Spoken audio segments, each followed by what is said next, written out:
서울 지하철도 역시 우리 시민안전 좀 직결되는 사업장이고 여러 가지 문제, 시민안전을 위협하는 문제점들이 발견되고 있는데 관련해서 서울 지하철 노조 수석 부위원장이신 서영석 동지로부터 지하철 현장에서 바라본 지금 현재의 상황에 대해서 듣도록 하겠습니다. 힘찬 박수를 모시겠습니다. 반갑습니다. 시간이 조금 길어지고 있는데요. 그래서 최대한 짧게 하겠습니다. 예, 감사합니다.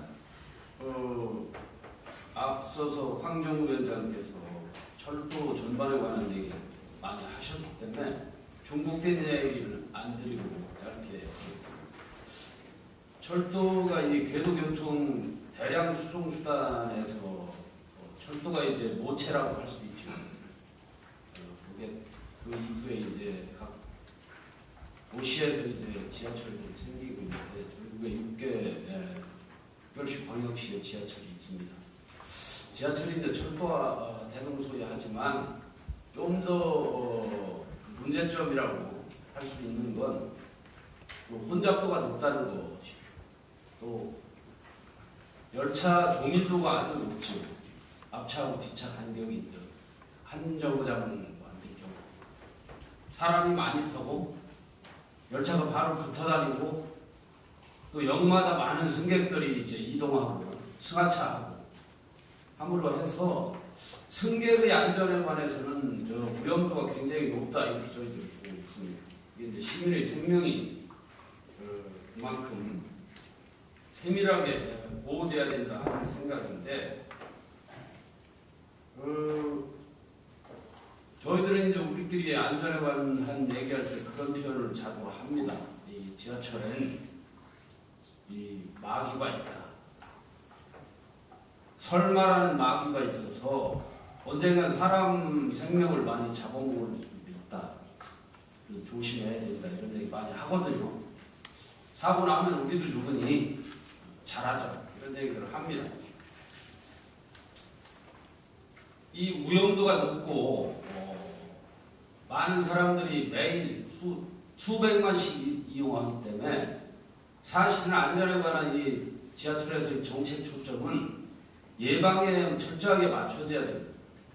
사고 나면 이미 소용없는 거거든요. 그런데 지금까지 보면 정부 정책이라는 이름 하에 그 예방력을 계속 깎아먹는 게 현실입니다.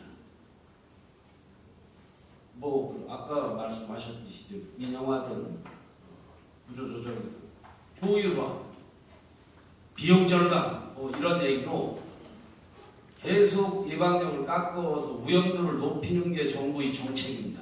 그래서 안전에 관해서만큼은 이 지하철이 대중교통수단에 있어서 이 안전에 관한 정책은 이 정부에는 없다 이렇게 저희들은 봐요. 그리고 의원님들도 계신데 이렇게 어려운 조건에 그렇게 분투하시는 의원님들한테 참 존경을 합니다. 그리고 동지애까지 느껴요.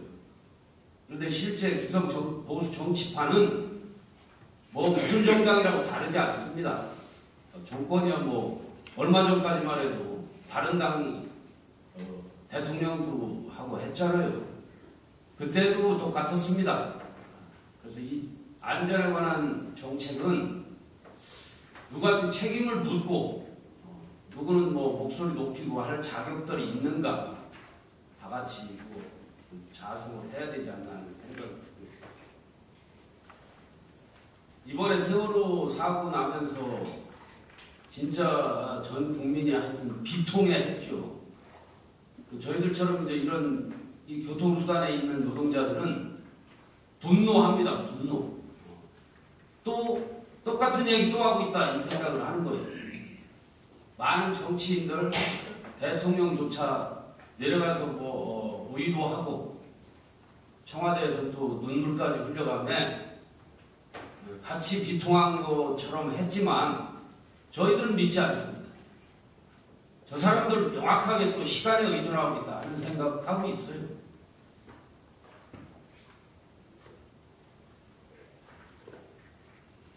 서로 책임 돌리고 국회에서 특검한다 뭐한다 책임 돌리고 하는 거 보면서 이번엔 좀 나을까 회의적입니다. 솔직히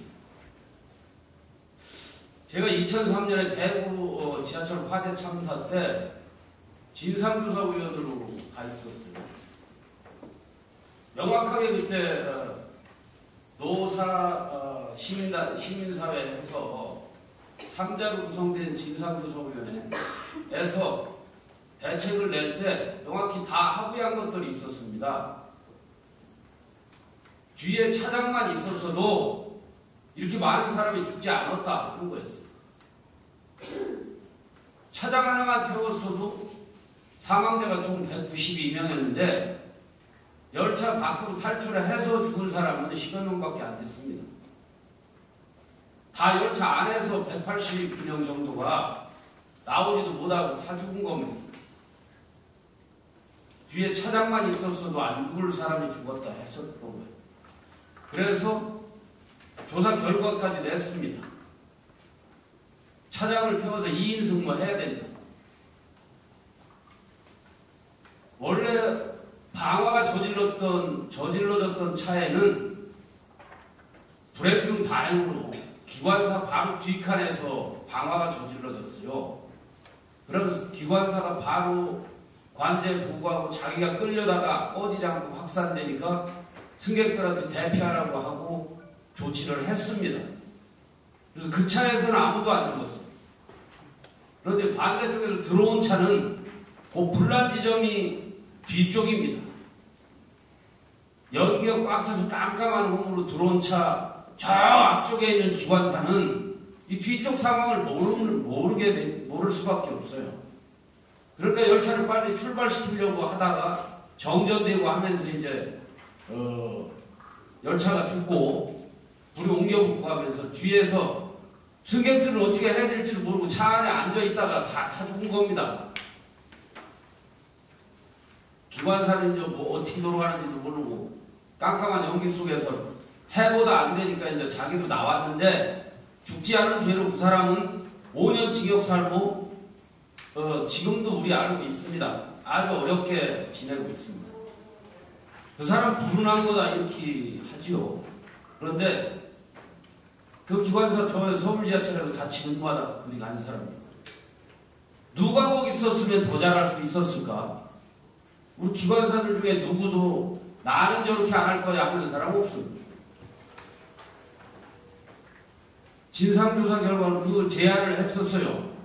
사람 한 명만 더 태우면 이런 재발되지 않아야 되지만 안전도를 높일 수 있다 얘기했는데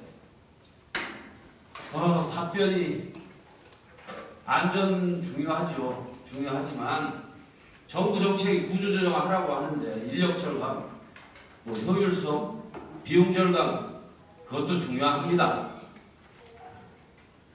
설마 또 나겠어요? 그게 다 그렇습니다. 그리고 지금 그것보다 더 심해졌어요.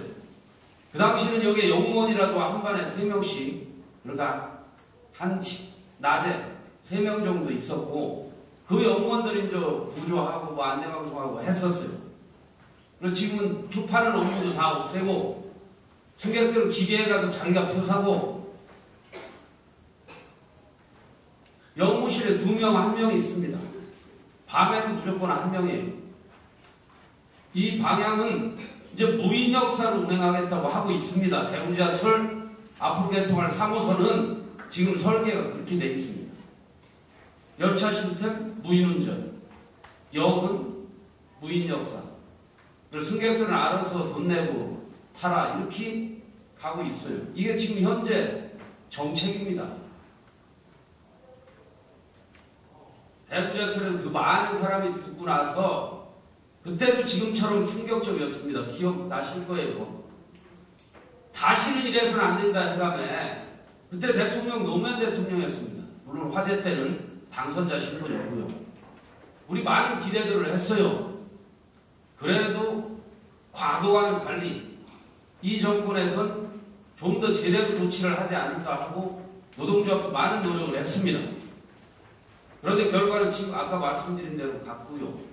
그게 이 국가 전체의 구조조정 정책이라는 신자유주의적인 정책 방향에 거꾸로 갈 수 없기 때문에 그렇게밖에 못했다 이겁니다. 답은 이 사회 모든 게 다 돈벌이로 집중하고 있는 이런 속에서 잘한 놈이 누구고 못한 놈이 누구겠어요. 이 정책을 되돌리려는 노력을 하는 사람들 아닌다면 책임을 면할 수 없을 거다 이렇게 봅니다. 그 후일담이지만 그 다음에 이런 문제 때문에 대구지하철로 파업했습니다. 88일간이나 파업하면서 전부 집에 못 들어가고 길바닥에서 자고 월급도 못하면서 투쟁했어요. 이거 재발 방지하자고 투쟁한 겁니다. 그런데 철저하게 탄압받았지요. 노무현 정부였습니다. 100여 명의 징계 먹고 지금도 아직도 13명의 해고자 복직 못하고 지금 생계 의혹 받아가면서 활동 중입니다. 이런데 세월호 참사 지나고 나면 반복하지 않을 거라는 말을 누가 할 수 있겠습니까?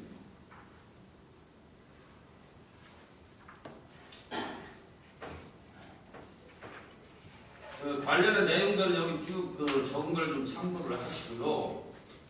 어제 화재가 난 걸 뉴스를 보셨을 겁니다. 똑같았어요. 대구지하철처럼 신나로 뭔가 이 비관한 나이 드신 양반이 방화를 한 겁니다. 다행히 이제 그때 직원도 있었고 해서 이제 소화를 해서 참사는 막았습니다. 딱 답이 그겁니다. 사람이 있지 않고는 막을 수 없다는 겁니다. 신분당선 지금 무인운전하고 있는 건 알고 계신가요? 신분당선은 사람이 운행하는 차가 아닙니다. 누군가가 방화를 저지르면 승객들이 끄고 탈출하고 해야 돼요. 이게 현실입니다. 네, 이상입니다. 네, 감사합니다. 마지막에 참 그 대구 지하철의 비극적인 참사의 교훈이 있음에도 불구하고 그거를 제대로 집행하지 못하고 있고 그걸로 인해서 여전히 지금도 시민 안전이 심각하게 위협하고 있다는 말씀을 해주셨습니다. 다시 한번 감사드립니다. 세 번째로는 지금 또